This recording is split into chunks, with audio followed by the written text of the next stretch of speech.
sentencing. But I'm going to tell you that I can't wait for you to violate. I'm looking forward to putting you in jail for the maximum possible time. So violate, give it to me. You're not muted. All right, well, I mean, if the prosecutor doesn't want to proceed on the violation, there's no violation. So the violation's dismissed. Thank you, Judge. No objection.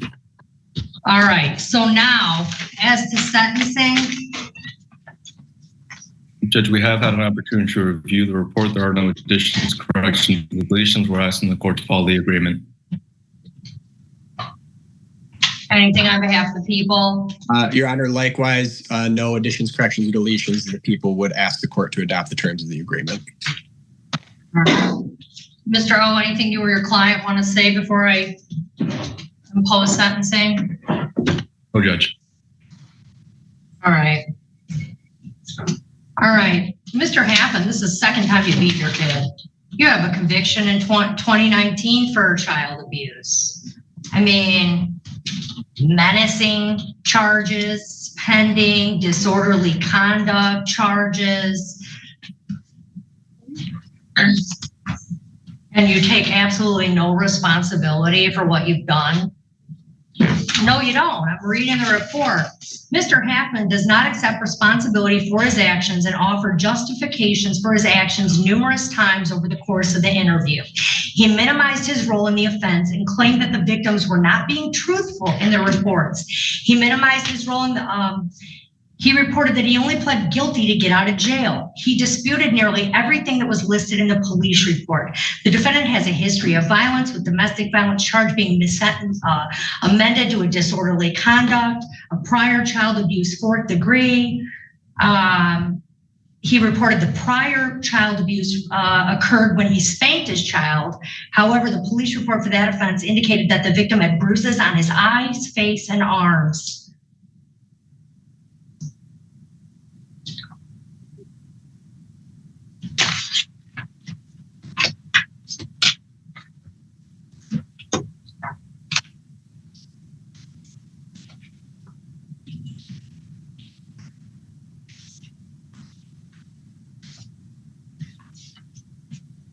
And this allegation, you were choking an 11-year-old? Is that what it was?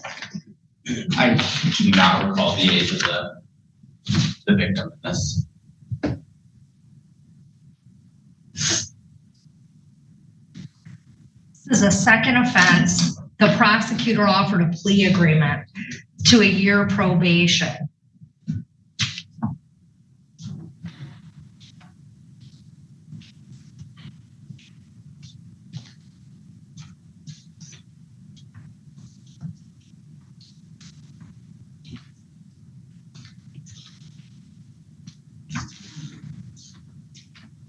And I have a problem with that sentencing agreement.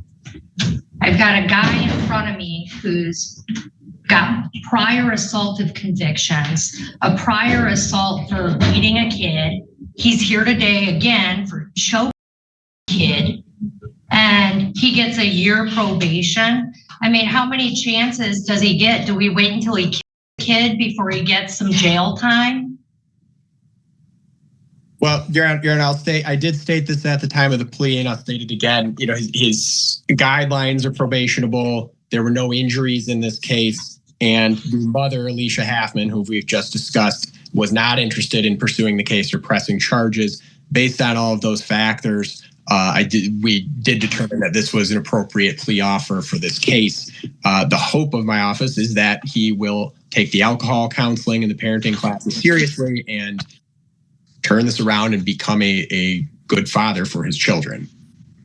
What happened? There's a sentencing agreement. The best thing you could do for your children is stay away from them, because you've got a problem. You should go to jail today, but I'm gonna follow the sentencing agreement, because if not, you would draw your plea, and then your wife doesn't bring the kids in to testify, and the case ends up getting dismissed and you get nothing.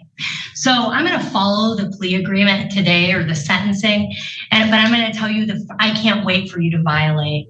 I'm looking forward to putting you in jail for the maximum possible time. So violate, give it to me. Because the minute you violate, I'm putting you in county for the maximum possible time. I want to be clear. I want to make sure you understand. Give it to me. I understand, Judge. Fine of $50, court costs of $50, state costs of $50, crime victims' rights fee is $75, probation oversight fee of $450, community service fee of $10 a day for a total of $100. Total due $775 to be paid in a payment plan, 12 months probation, 10 days community service in the city of Taylor as directed by probation and provide proof.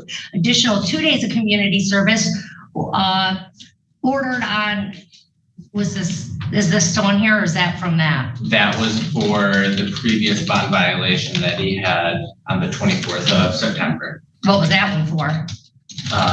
Testing positive for alcohol. Oh, this is good. Okay, good. So he's working towards it. Okay, good. Sure, ma'am. All right, I see it. Okay, you've already done those 2 days? Yes, ma'am. All right, and I'm reading in the sentencing, but you can provide the proof to Mr. Keys that you've already done that, okay? And you'll Yes, get ma'am. credit for it. Additional 2 days of community service ordered on 9/24 at bond modification hearing. Abstain from the use or possession of alcohol or controlled substances unless prescribed by a physician. Documentation will be required. And that's for the term of probation with random drug and alcohol testing as deemed necessary at your expense. You'll complete outpatient substance abuse treatment as directed by probation and follow therapeutic recommendations and provide proof. You'll complete anger management as directed by probation, follow all recommendations and provide proof. Mr. Keys, what's the longest class they have? I believe, look to see if it's 26 or 52 weeks. I'm writing longest class. You'll complete parenting classes as directed by probation and provide proof. You'll obtain employment and provide proof. You'll comply with the CPS order. You'll have no contact with, so the prosecutor has no objection to him seeing his wife, right? Alicia Halfman? No, I have no objection to speaking or contacting Alicia Halfman, yeah. All right, I'm striking Alicia Halfman from the no contact order. You can have no contact with no weapons or ammunition, clear outstanding bench warrants, no drive without a valid license, and order for fingerprints if applicable. I'll see you soon, Mr. Halfman, and when I do, come prepared. All right. Anything else? Nothing for the people, Judge. Not from the fence. You're done. I'll see you next time.